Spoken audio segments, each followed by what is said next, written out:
Shalom y una bienvenida para todos. Yahweh Elohim les bendiga. En este Shabbat de Maasyahu veremos el tema Maasyahu y la sanidad de Elohim. ¿Cuáles son las actitudes que impiden tu sanidad? ¿Cuál fue el discípulo más aventajado del Sheliach Yohanan? Y finalmente examinaremos la asamblea de Esmirna. Todos esos detalles claves los desarrollaremos en esta enseñanza.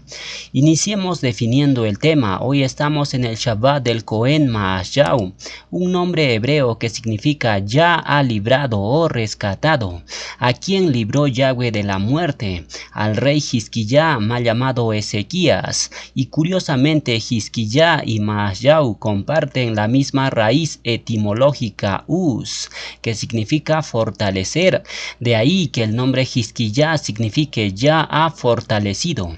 Entonces hablaremos de Hizquiyá y de cómo él fue librado de la muerte.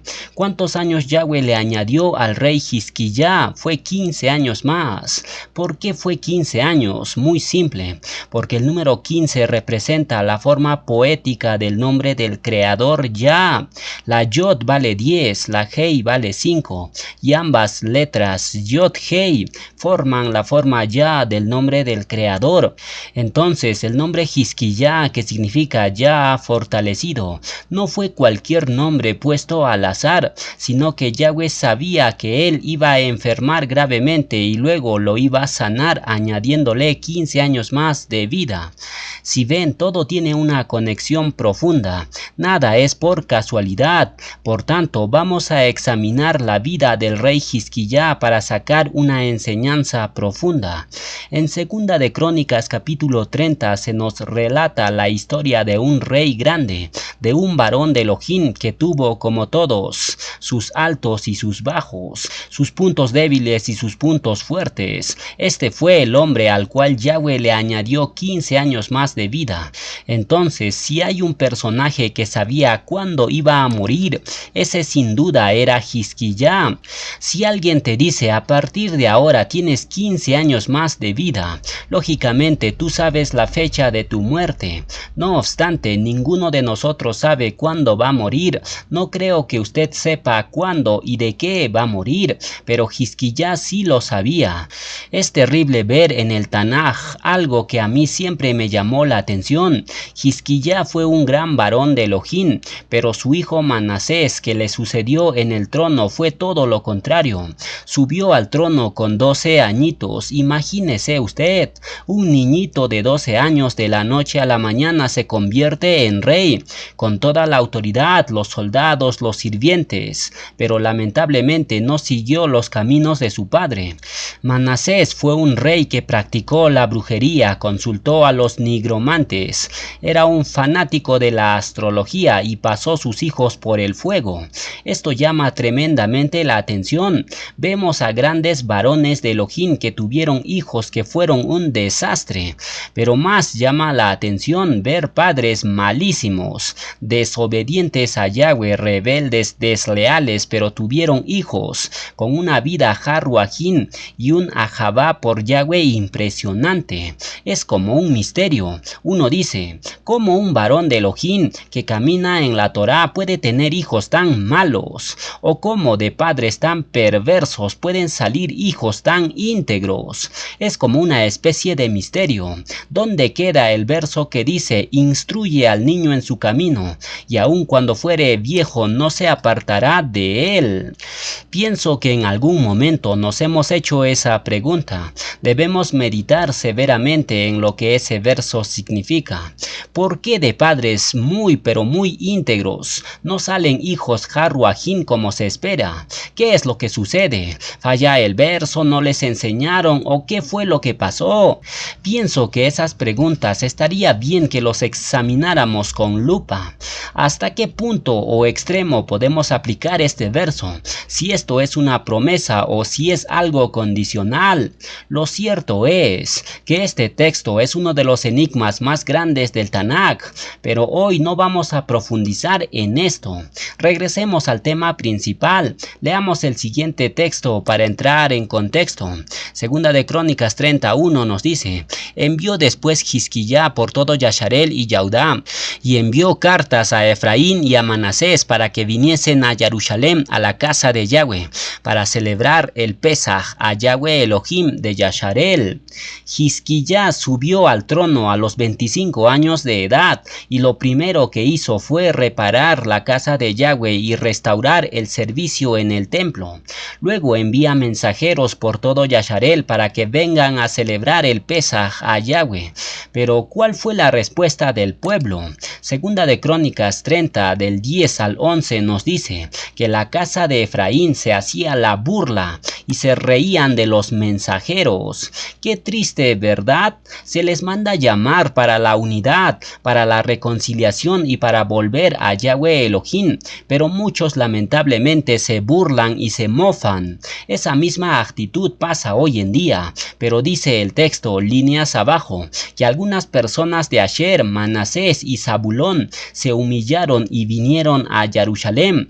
Los que escuchan el llamado siempre son pocos. Y dice que los Coanín sentían vergüenza cuando estaban ministrando en ese Pesaj, porque no se habían purificado según lo que manda la Torá. Lo mismo pasó con el pueblo. Pero fíjense cómo resolvió Jizquiyá el problema. ¿Cómo lo hizo? Haciendo plegaria a Yahweh. ¿Cuántos problemas se pueden solucionar simplemente haciendo plegaria? Jizquiyá hizo plegaria y dice que Yahweh sanó al pueblo porque vio sus corazones. Ellos estaban dispuestos a servir a Yahweh su Elohim. Tan dispuestos estaban que ellos no celebraron la fiesta por 7 días. Lo hicieron por 14 días. Imagínense eso. Celebraron con doble porción. Si así fuera la motivación de hoy en día, créanme que veríamos milagros como en el primer siglo. Habría sanidades por todos lados. No habría enfermos en la asamblea. Todos estaríamos bien bendecidos. Pero lamentablemente las personas ni siquiera quieren celebrar el Pesaj. Menos van a celebrar por 14 días. Hablando de una celebración extendida, eso me recuerda al Mashiach. Dice el Brit Hadashah que cuando Yeshua tenía 12 años, sus padres subieron a Jerusalén para celebrar el Pesaj como de costumbre.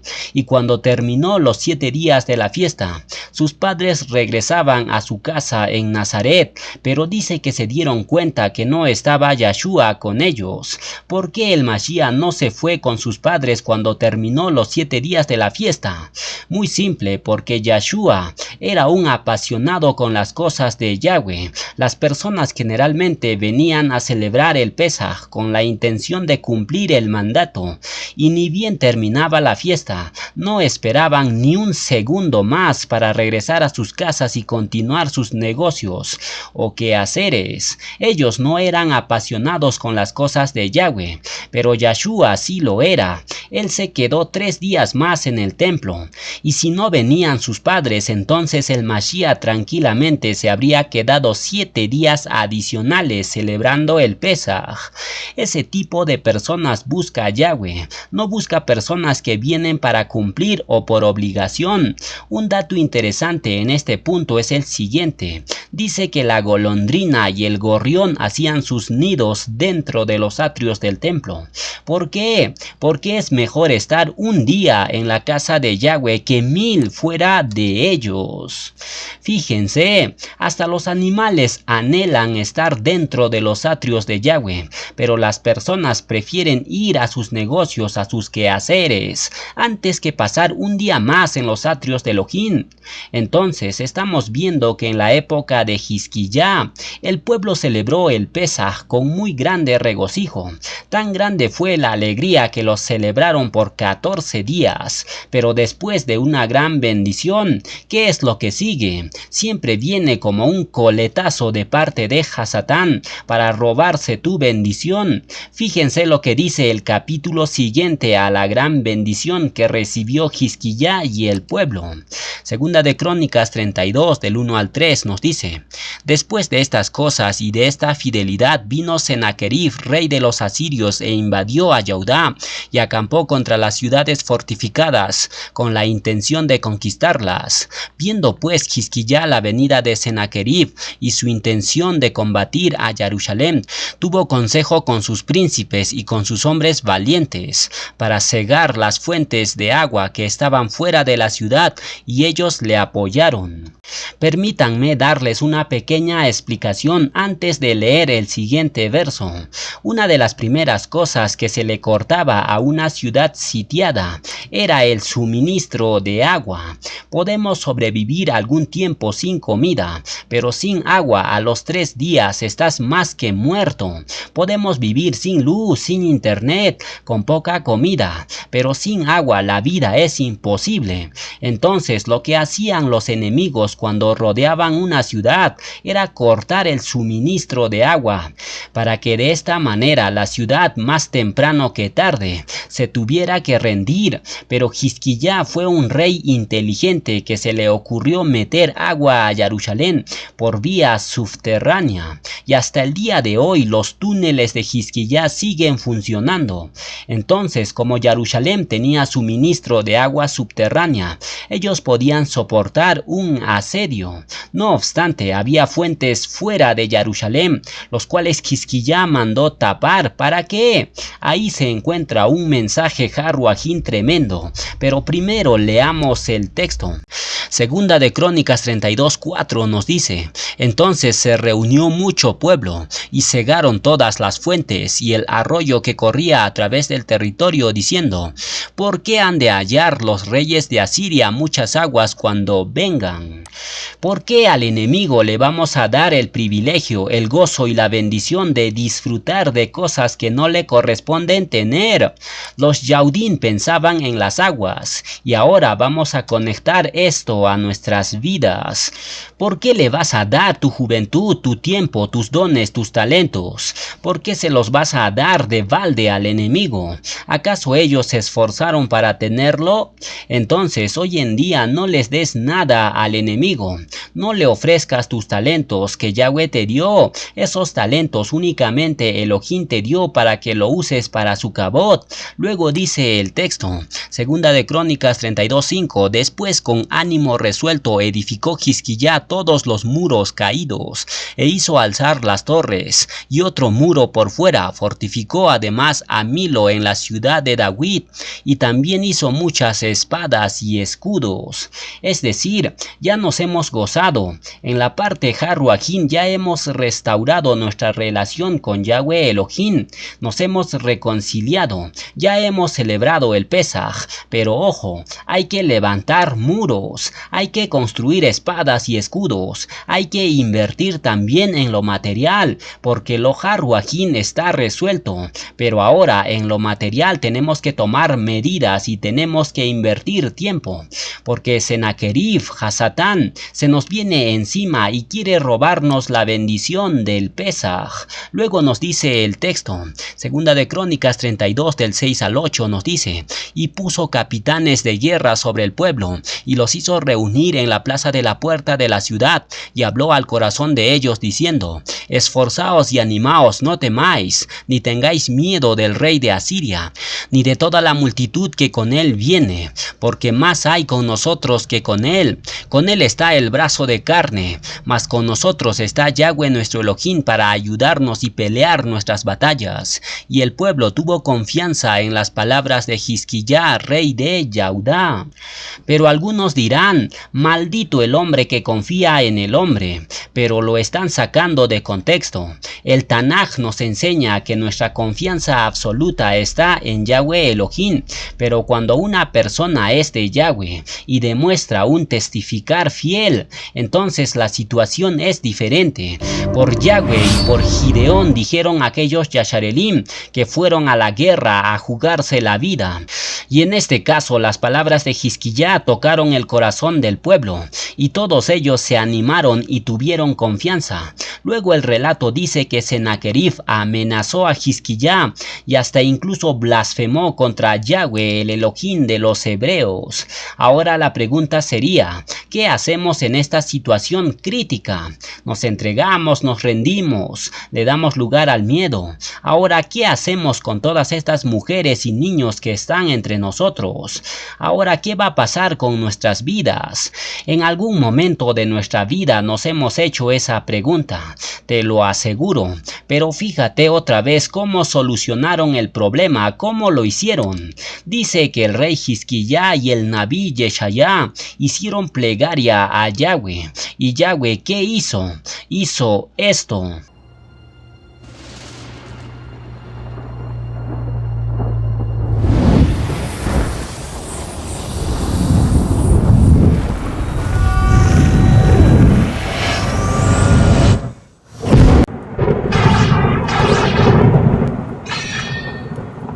Entonces, toda solución se encuentra en la plegaria. Cualquier problema que estés atravesando se puede solucionar simplemente haciendo una plegaria eficaz.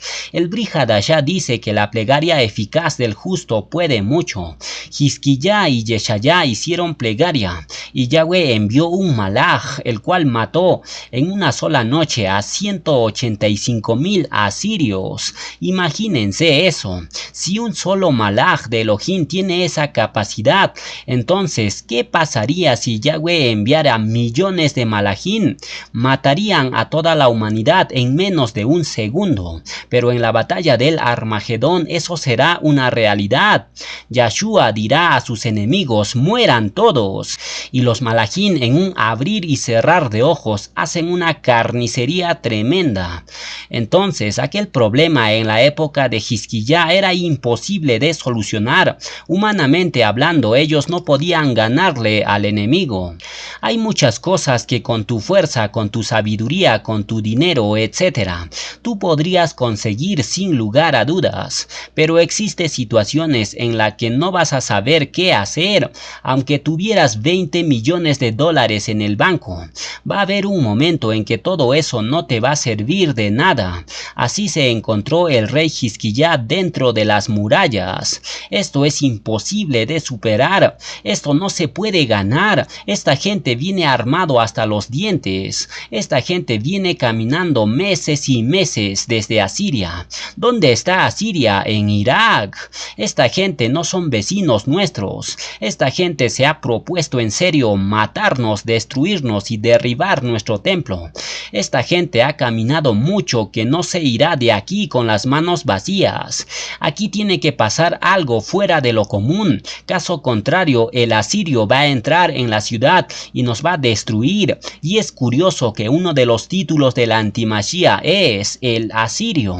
¿Sabía usted que los asirios eran personas crueles y despiadados? Ellos enviaban a personas torturadas a la próxima ciudad que iban a conquistar.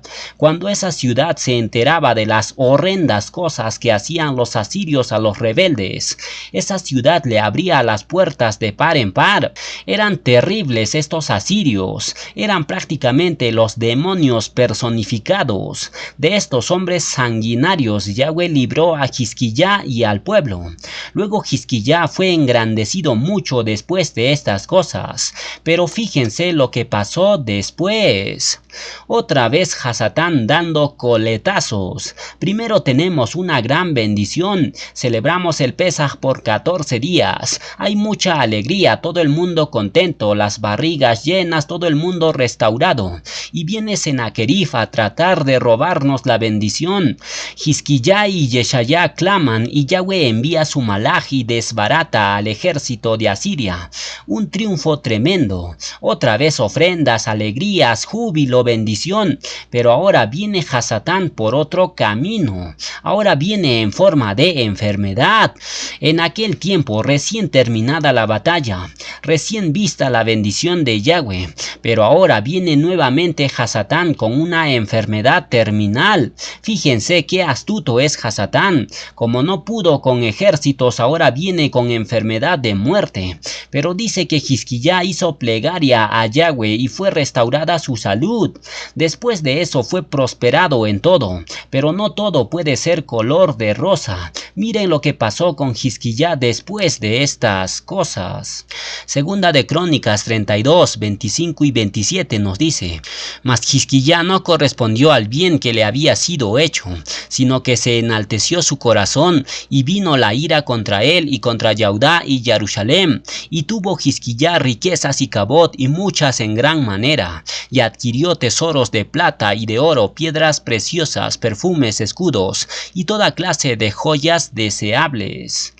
Hizquiyá fue un gran varón de Elohim, pero también tenía sus debilidades. Un dicho dice: dale poder y dinero a una persona y conocerás cómo es realmente en su corazón. Hizquiyá tuvo muchísima riqueza, pero a veces la riqueza te puede corromper y puedes caer en orgullo. No obstante, Hizquiyá se arrepintió y se humilló nuevamente delante de Yahweh su Elohim. La lección Haruajín es simple de entender. Las bendiciones de Yahweh hay que saberlas administrar con temor y temblor. Todos hemos recibido bendiciones, algunos de alguna forma y otros de otra forma. Algunos fueron bendecidos abundantemente con riquezas, otros fueron bendecidos con talentos, pero todos recibimos una bendición. Hay que saberlo administrar. Finalmente vamos a leer los últimos hechos que Hizquiyá hizo durante su reinado. Segunda de Reyes 20 del 12 al 13 nos dice: En aquel tiempo Merodac Baladán, hijo de Baladán, rey de Babilonia, envió mensajeros con cartas y presentes a Hizquiyá, porque había oído que Hizquiyá había caído enfermo. Y Hizquiyá los oyó y les mostró toda la casa de sus tesoros, plata, oro y especias y ungüentos preciosos, y la casa de sus armas y todo lo que había en sus tesoros. Ninguna cosa quedó que Hizquiyá no les mostrase, así en su casa como en todos sus dominios. Recuerden de dónde vienen estos mensajeros, recuerden quién los manda. Son espías que vienen a observar, vienen a tomar nota de todas las cosas que tiene Hizquiyá, de los prodigios, de las bendiciones de Elohim. ¿Y quién los manda? Los príncipes de Babilonia, los caldeos, los mismos que no pudieron derrotarle cuerpo a cuerpo, pero ahora vienen en son de paz. Hasatán, qué astuto es, de tonto no tiene ni un solo pelo. Con ejércitos y con enfermedad no he podido, dice Hasatán, pero ahora voy a enviar a unos mensajeros o embajadores para saber todas tus bendiciones y todas las cosas que Elohim te ha dado. Yahweh lo permitió todo eso para probarle a Hizquiyá, y fíjense lo que dice el texto: y le mostró toda la casa de sus tesoros, y no hubo nada que no les mostrase. Es decir, Hizquiyá le abrió la puerta a sus enemigos. ¿Y por qué lo hace? Para presumir de lo que tiene. Esto fue una prueba que Elohim le envió para saber lo que había en el corazón de Hizquiyá, y él termina mostrándolo todo a sus enemigos. Le mostró sus riquezas, sus armas, sus escudos, le mostró todo. Aquí hay una lección Haruajín muy importante. No metas en tu casa a cualquiera, no le abras la puerta de tu casa a cualquiera, no le enseñes tus tesoros y bendiciones a los que no merecen conocer lo que Yahweh ha hecho en tu vida. A veces somos demasiado ingenuos, demasiado inocentes y le abrimos el corazón a cualquiera. Ojo con los inconversos, ojo con los que no aman a Yahweh, que en el fondo, aunque no te lo digan, te tienen envidia y te tienen celos. Créanme, amigos, estamos rodeados de personas con celos y envidias, porque los tesoros que ya están en tu vida y en tu corazón, ¿cuánto darían ellos por tenerlos? Pero no están dispuestos a pagar el precio que has pagado para adquirir esos tesoros. Entonces no le abras tu corazón ni le cuentes las grandes maravillas que Yahweh ha hecho en tu vida a cualquiera. ¿Por qué razón? Primero, porque no van a valorar, y segundo, porque se puede dar el caso que algunos de ellos van a querer robarte esa bendición. No te olvides que Yahshua dijo con respecto a Hasatán: el diablo no vino sino para robar, matar y destruir. Hasatán es un ladrón terrible, pero no solamente viene a robar como cualquier ladrón. Él, si es capaz de matarte y destruirte en tu propia casa. El Salmo 83 dice: entremos ocultamente y destruyámoslos para que no sean más pueblo, ni se hable nunca más de ellos. Entonces seamos sabios y prudentes, busquemos la bendición de Yahweh, pero cuando tengamos la bendición, sepamos administrarla, no sea que te envanezcas y lo pierdas todo. Grábate bien estas palabras: la bendición que viene de Elohim no es una meta, solo es un medio para seguir sirviendo con mayor efectividad a Yahweh. Y finalmente, para cerrar esta primera parte, vamos a ver las cosas que te impiden recibir la sanidad.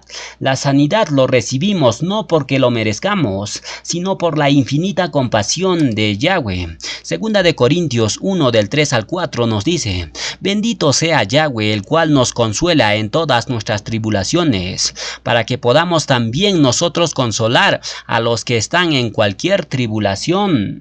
Lo que significa que Yahweh no nos sana sino hasta que nosotros comencemos a hacer plegaria por la sanidad de otros.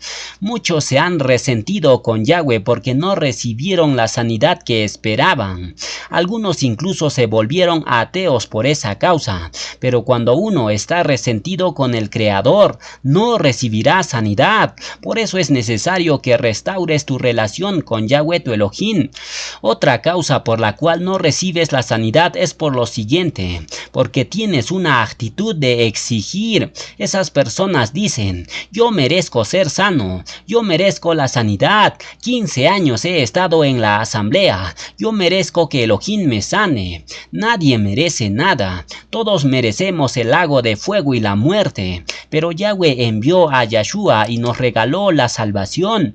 Entonces dejemos de exigir la sanidad, pidamos compasión, no exijamos. Otra causa por la cual no recibes la sanidad es porque tienes una actitud de indignidad. Tú dices: yo no soy digno, yo soy poca cosa. Esa es una actitud que pone una barrera a tu sanidad. ¿Por qué? Porque cuando decimos eso, estamos menospreciando la sangre de Yeshua, ya que por la obra de él fuimos hechos dignos. Es comprensible que una persona incrédula, que no ha recibido al Mashiach, diga eso, pero un creyente no puede considerarse indigno de recibir una sanidad.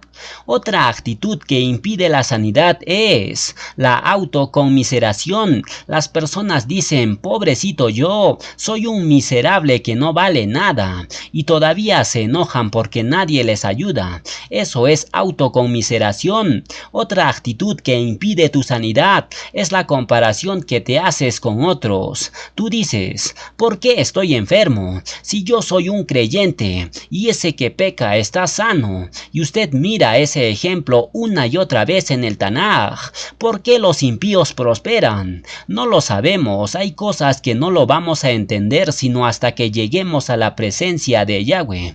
Pero por ahora no pequemos con una actitud de comparación. Otra actitud que impide tu sanidad es una actitud de incredulidad. Las personas se preguntan diciendo: ¿por qué Elohim no me sana si él tiene todo el poder? ¿O acaso no lo tiene? Si tienes dudas y eres incrédulo, no puedes recibir la sanidad. Ya deja de quejarte y escucha lo que dice tu Creador para que tengas la sanidad completa de tu ser. Shemot 15:26 nos dice: si oyereis atentamente la voz de Yahweh tu Elohim, e hiciereis lo íntegro delante de sus ojos, y diereis oído a los mandatos, y guardareis todos sus estatutos, ninguna enfermedad de las que envié a los egipcios te enviaré a ti, porque yo soy Yahweh tu sanador.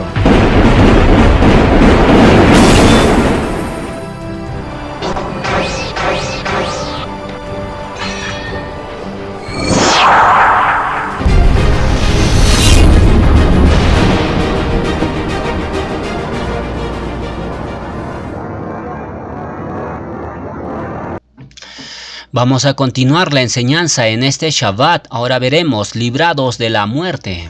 Para entender esto vamos a estudiar la asamblea de Esmirna. Leamos el mensaje a esta asamblea.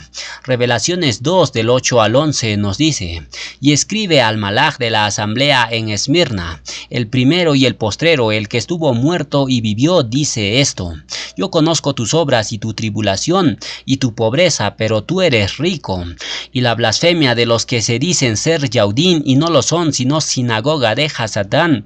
No temas en nada lo que vas a padecer. He aquí el diablo echará a algunos de vosotros en la cárcel, para que seáis probados, y tendréis tribulación por 10 días. Sé fiel hasta la muerte, y yo te daré la corona de la vida. El que tiene oído, oiga lo que el Ruach dice a las asambleas. El que venciere no sufrirá daño de la segunda muerte. El libro de Revelaciones contiene la última y más amplia revelación acerca de Yahshua HaMashiach. Así que Yohanan, el escritor del libro, tiene alrededor de 100 años de edad. Lleva aproximadamente 70 años proclamando las buenas nuevas. Conoció más o menos con 30 años al Mashiach y ahora se encuentra en una isla llamada Patmos. Desterrado por causa de la Besorá, lo enviaron ahí para que muera de hambre, sed, frío y soledad. Pero es allí, en medio de ese caos y lugar inhóspito, donde Yahshua se le presenta y lo primero que le dice es: no temas. El Mashiach le ordena escribir las visiones y enviarlo a las 7 asambleas de Asia Menor. En la primera carta, que es para Éfeso, el Mashiach les dijo que habían trabajado arduamente, que habían sido una buena asamblea durante un buen tiempo, que estaban en un lugar muy difícil por la presión Harruajín que sufrían los miembros de esa asamblea. Éfeso realmente fue una asamblea joya durante mucho tiempo. Fue una asamblea madre que produjo otras asambleas hijas, que son las 6 asambleas restantes: Esmirna, Pérgamo, Tiatira, Sardis, Filadelfia y Laodicea. Éfeso era una asamblea donde el Sheliach Shaulo estuvo nada más y nada menos que 2 años de su vida sin moverse de ahí. Éfeso fue una asamblea que empezó con 12 personas, pero terminó con miles y miles de miembros. Y era una asamblea que conocía muy bien Yohanan, porque los últimos días de la vida y el ministerio del Sheliach Yohanan lo pasó en Éfeso. No murió en Patmos, murió en Éfeso, y fue allí donde vivió cuidando a la madre del Mashiach, esto es Miriam, porque Yohanan recibió el encargo de cuidarla cuando Yahshua moría en el Gólgota. En Éfeso, Timoteo también fue dirigente y cuidó esa asamblea durante un buen tiempo. Las cartas que Shaulo le escribe a Timoteo, se las escribe cuando Timoteo estaba cuidando las ovejas en Éfeso. Allí también había una pareja que colaboraba activamente con la obra. La pareja que fue un apoyo tremendo para el ministerio del Sheliach Shaulo. Esta pareja tenía la misma profesión que Shaulo y era Aquila y Priscila. También en Éfeso estaba un tal Tíquico. Es decir, los mejores ministerios de la época pasaron por Éfeso. Pero a 56 kilómetros de Éfeso se encontraba la ciudad de Esmirna. Esta ciudad era una ciudad muy importante. Era una ciudad que le llamaban la flor de Asia Menor. Era la ciudad más hermosa y bonita. La palabra Esmirna significa mirra. Era una ciudad que producía este elemento tan importante en la cultura de aquella época. Esmirna era una ciudad que albergaba aproximadamente 250,000 personas, una ciudad bastante grande. Y aquí hay un detalle muy interesante. La forma en que Yahshua se presenta a esta asamblea tiene un significado interesante. Fíjense lo que el Mashiach dice en el verso 8. Ahí nos dice: y escribe al malaj de la asamblea en Esmirna, el primero y el postrero, el que estuvo muerto y vivió, dice esto.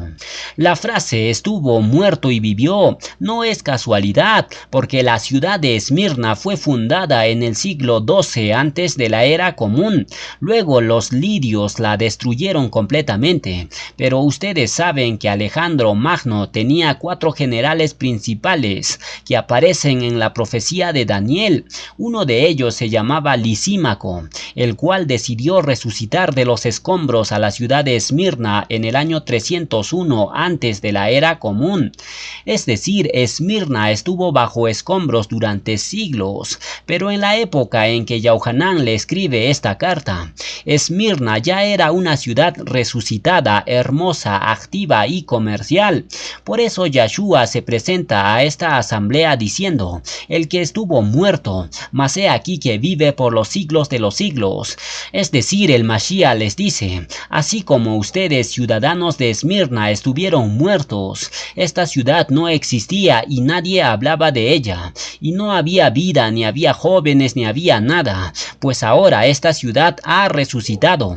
De la misma forma yo estuve muerto, intentaron destruirme, pero he aquí que estoy vivo otra vez. ¿Se dan cuenta cómo el Mashiach usa un paralelismo clave para dirigirse a la asamblea en Esmirna?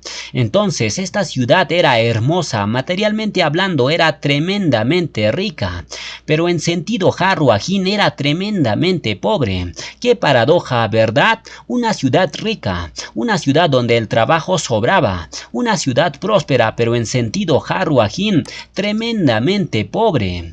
Cuando ustedes, por ejemplo, leen la carta a los hebreos, dice que muchos ajín en aquella época sufrían el despojo de sus bienes materiales.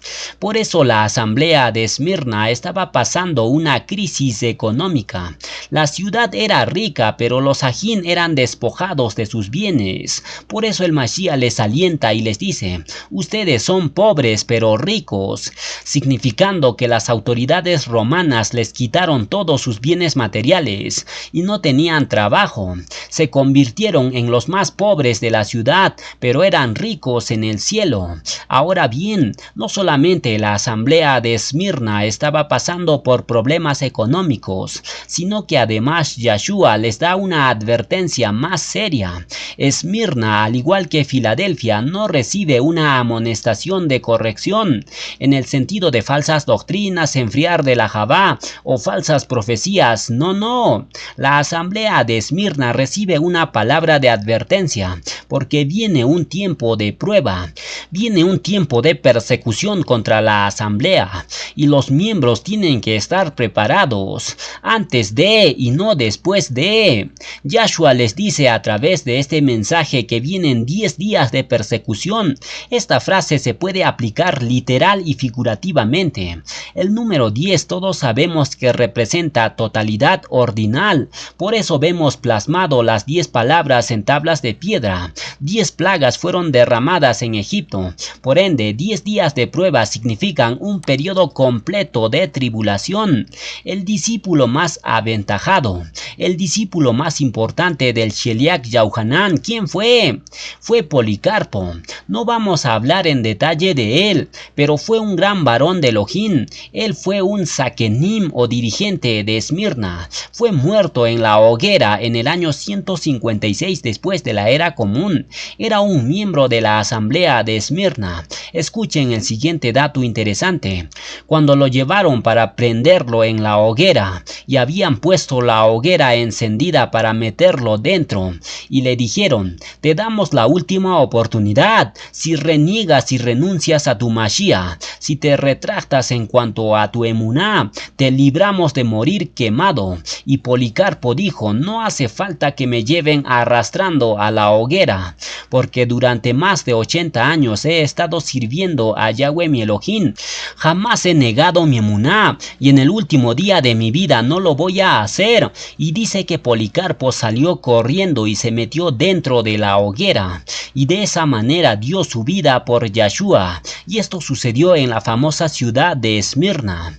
Así pues, cuando leemos el verso que dice: viene tiempo de prueba, viene tiempo de persecución, la asamblea no puede decir: es que no sabíamos nada. Yahweh siempre advierte las cosas antes de que sucedan, pero el pueblo a veces hace caso omiso y luego luego están lamentando. Mire lo que dice el verso 9. Yo conozco tus obras y tu tribulación.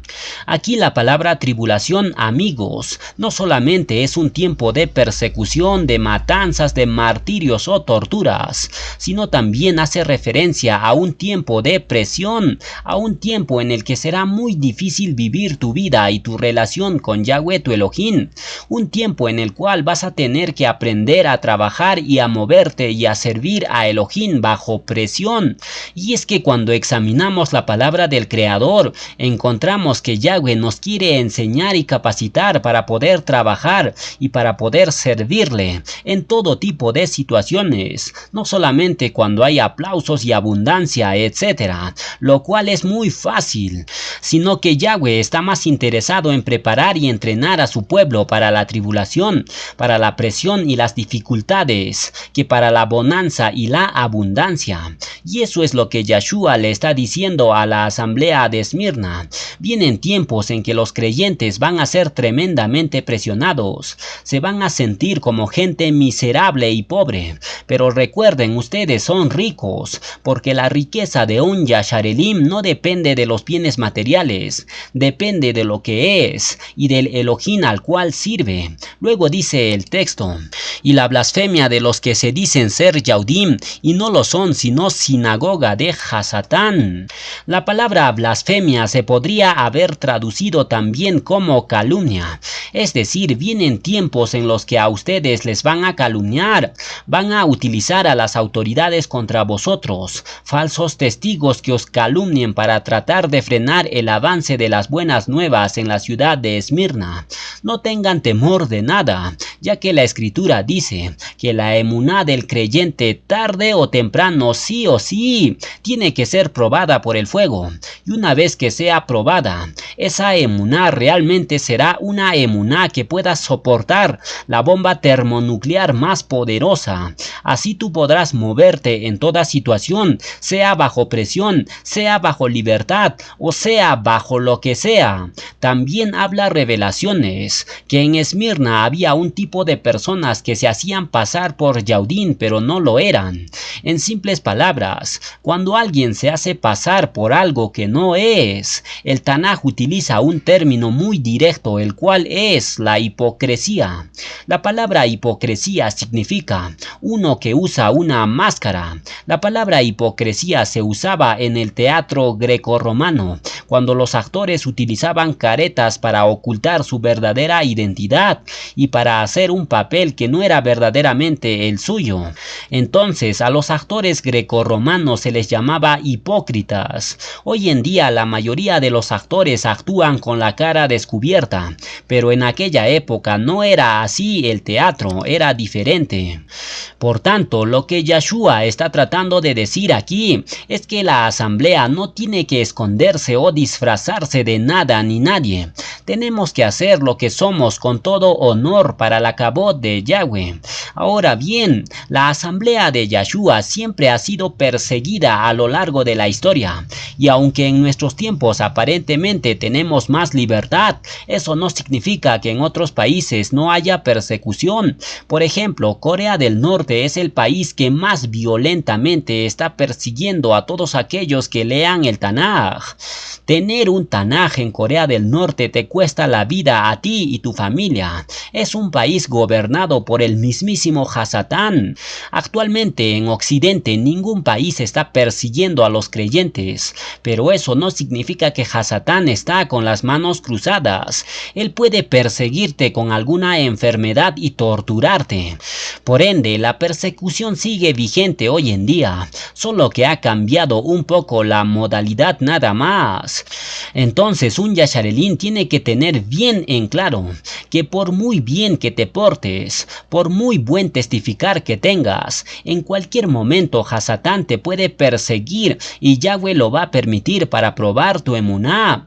Ahora vamos a leer un verso que pocos conocían, pero sin duda te hará erizar la piel. final. Segunda de Timoteo 3:12 nos dice: y también todos los que quieran vivir piadosamente en Mashiach Yahshua padecerán persecución. ¿Conocías ese verso? Dice claramente todos, no dice algunos, no dice pocos, dice todos los que quieran vivir una vida piadosa en Yahshua padecerán persecución. Si usted no quiere vivir una vida piadosa, entonces Hasatán te va a dejar tranquilo. Pero si tú quieres vivir una vida conforme a la voluntad de Yahweh Elohim, entonces no lo dudes, vas a padecer persecución o ya lo estás padeciendo. Pero Yahshua nos dice: sean fieles hasta el final. Y aquí hay un ingrediente que no debe faltar en nuestras vidas. ¿Cuál es ese ingrediente? La constancia en Yahweh Elohim. Imagínense la cantidad de personas que hemos conocido todos estos años. La gente empieza bien, se animan, comienzan a leer el Tanaj, comienzan a interesarse por las cosas de Yahweh, y todo eso está muy bien. Pero aquí lo importante no es tener una buena temporada. Aquí lo importante y lo que vale es ser fiel hasta la muerte. ¿De qué sirve que leas el Tanaj durante un mes todos los días, si luego al mes siguiente no sabes ni dónde dejaste el Tanaj? Ya ni siquiera te acuerdas de hacer plegaria. Por ende, no quieras comer y abarcar demasiado en poco tiempo, y luego olvidarte por completo de Yahweh tu Elohim. Estad firmes y constantes creciendo en la obra de Yahweh siempre, dice la Escritura. Ahora bien, dijimos que en la asamblea de Esmirna los ajín eran calumniados. Vamos a enumerar dichas calumnias. Número 1. Se les acusaba de ser revolucionarios en contra del César. Al César lo llamaban Curios, que significa señor, pero no era cualquier señor. Curios hace referencia a la máxima autoridad. Por ende, al César se le rendía pleitesía. Había que postrarse ante una estatua del César, y cuando alguien se rehusaba lo pagaba con su vida. Tal fue el caso de Policarpo. Él fue condenado a la hoguera en el año 156 después de la era común por rehusarse postrarse ante la estatua del César. Segunda calumnia o acusación: se les acusaba de gente inmoral que practicaba el canibalismo. ¿Cómo es que acusaban a los creyentes en Esmirna de ser caníbales? Porque resulta que cuando llegaba el Pesaj, donde se partía el ejem y el vino, esa celebración se hacía a puerta cerrada. Ningún inconverso podía celebrar el Pesaj. Por ende, no podían entrar gente extraña para recordar el nuevo pacto, donde Yahshua dijo: el que no come mi carne y bebe mi sangre no tiene la vida perpetua. Esa declaración todos sabemos que es metafórico, pero los paganos no entendían estas cosas y lo tomaban de forma literal, y ahí surgía la acusación del canibalismo. Ellos decían: mira, en esa asamblea están bebiendo sangre y comiendo carne, son unos caníbales, hay que matarlos. Y así comenzaban las calumnias. Tercera acusación o calumnia contra la asamblea de Esmirna: los acusaban de incendiarios. Ahora pueden entender por qué el emperador Nerón les echó la culpa a los nazarenos de haber prendido fuego a Roma, lo cual no fue cierto. Fue el propio Nerón el que lo hizo. Entonces acusaban a los creyentes de causar incendios porque los nazarenos proclamaban que un día este planeta será quemado con fuego y todas las obras que en ella hay serán deshechas. Kefas claramente escribió en su carta diciendo: y los elementos ardiendo serán deshechos. Por ende, los romanos acusaban a los netzarín o nazarenos, diciendo que esta gente algún día le prenderán fuego a todas las fortalezas romanas y las terminarán destruyendo. Y finalmente, número 4, los acusaban de romper familias, algo que en cierta forma pasaba y hoy sigue latente en nuestros días. Las buenas nuevas muchas veces distancia a los miembros de una familia. Esto sucede con frecuencia en casi todas las familias. Tú puedes ser creyente en Yahweh y Yahshua, pero los demás miembros de tu familia no necesariamente creen, y por esa causa se genera división en la familia. guerra. Yahshua lo dijo claramente: no he venido a traer paz sino espada, a poner en conflicto al padre con su hijo, a la madre con su hija, etc.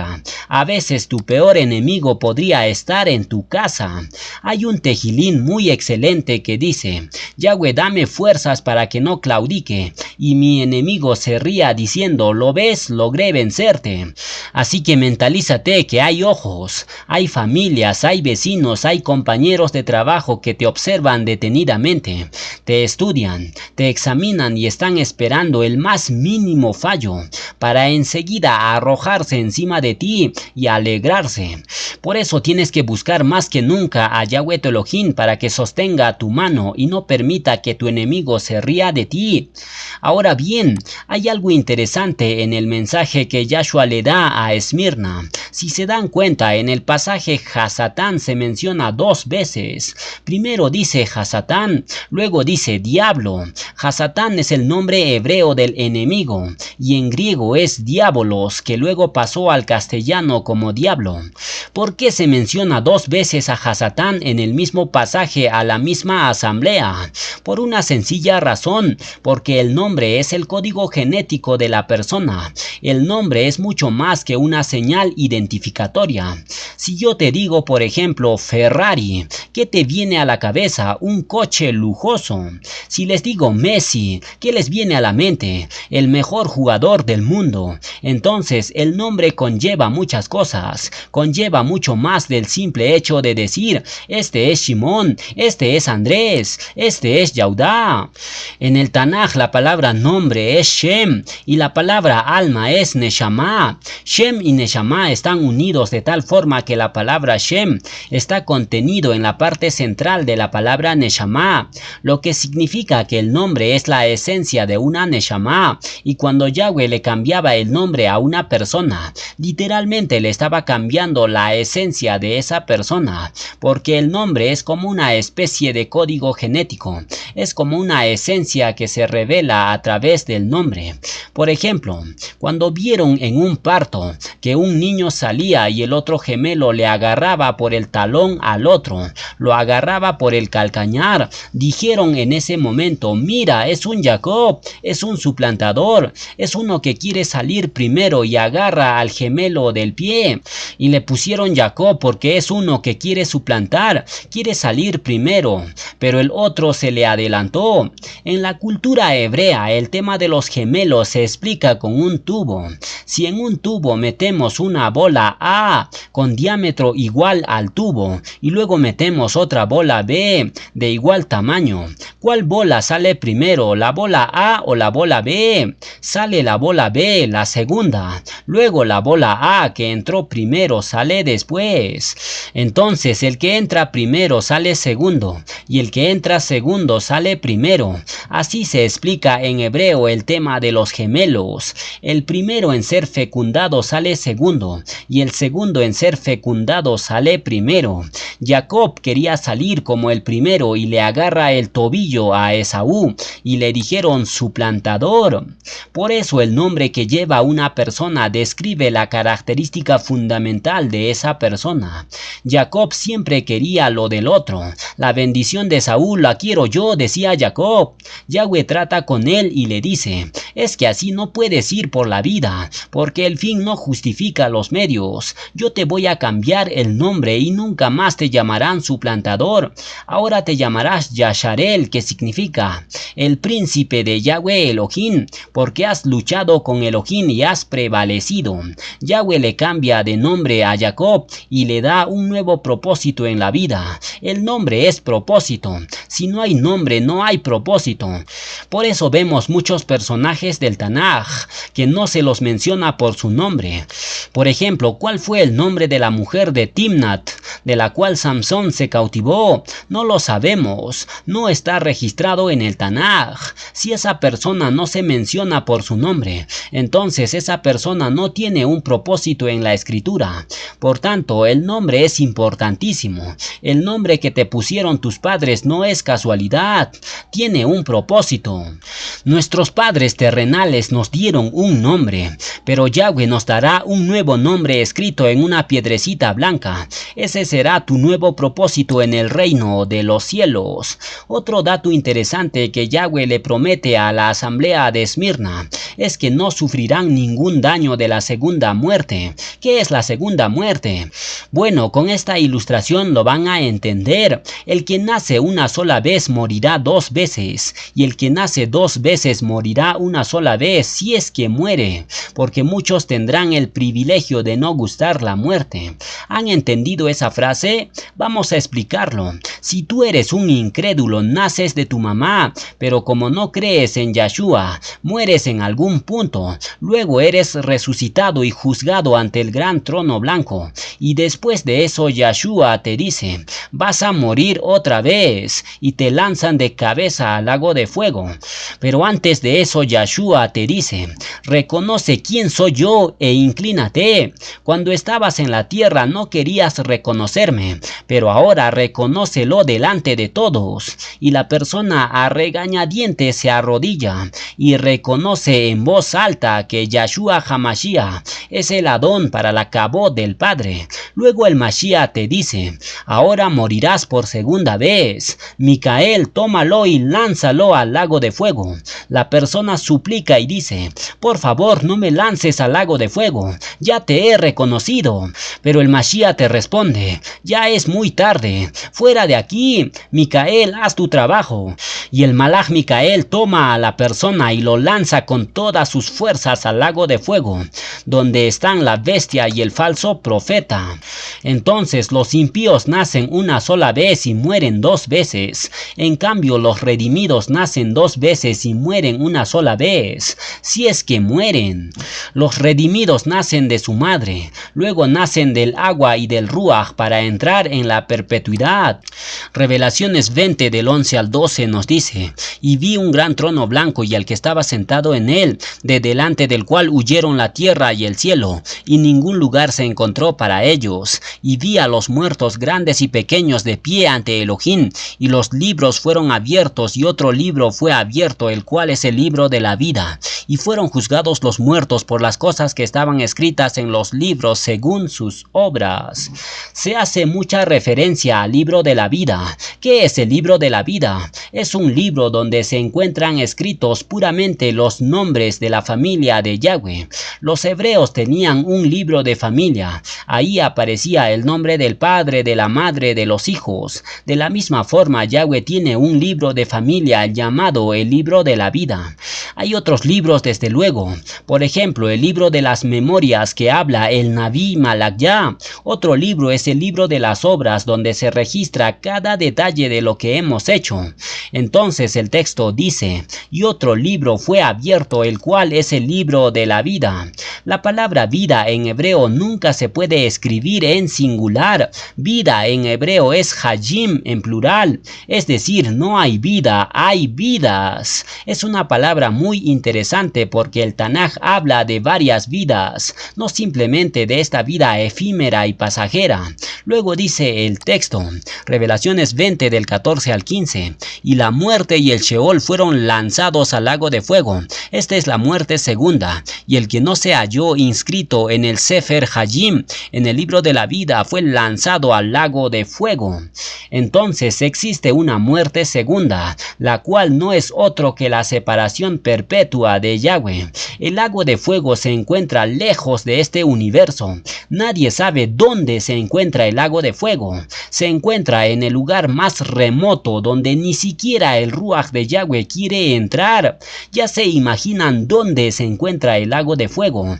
En el infinito y más allá, donde acaba el universo a la vuelta. Por tanto, el que nace una sola vez morirá dos veces, pero el que nace dos veces y conoce a Yahweh su Elohim no morirá perpetuamente.